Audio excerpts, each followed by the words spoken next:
माओवादी विचारसरणीने प्रेरित होऊन हाती बंदुका घेत वर्षानुवर्षे हिंसक कृत्य करणाऱ्या अनेक जहाल माओवाद्यांनी गेल्या काही वर्षात गडचिरोली पोलिसांपुढे मोठ्या प्रमाणावर आत्मसमर्पण केलं। केवळ जंगल आणि हिंसेच्या सानिध्यात अनेक वर्षापर्यंत वावरणाऱ्या या आत्मसमर्पित नक्षलवाद्यांनी जंगलाबाहेरील जग कधी पाहिलंच नव्हतं।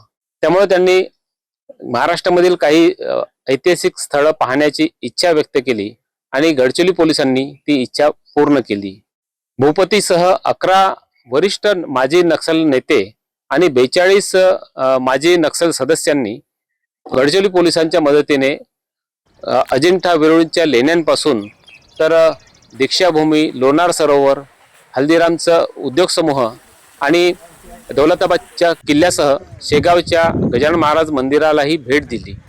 पण त्यामध्ये सर्वाधिक प्रेरणादायी ठरला तो सेवाग्रामचा महात्मा गांधींचा आश्रम। स्वातंत्र्य लढ्याच्या रणनीतीचे साक्षीदार असलेली आश्रमातील बापूंची कुटी, तेथील कार्यपद्धती आणि ऐतिहासिक घडामोडींची माहिती जाणून घेताना अहिंसेची ताकद किती मोठी असते याची प्रचिती त्यांना नक्कीच आली असेल। हिंसेतूनच लढाई जिंकता येते असा ठाम विश्वास असणाऱ्या या जहाल माजी नक्षलवाद्यांसाठी अहिंसेचे हे मंदिर नवी प्रेरणा देणारे ठरले।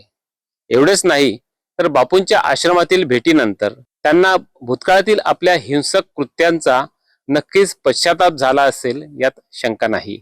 मनोज ताजने, लोकशाही मराठी, गडचिरोली। लोकशाही मराठी ऐका, पहा, जागरूक रहा।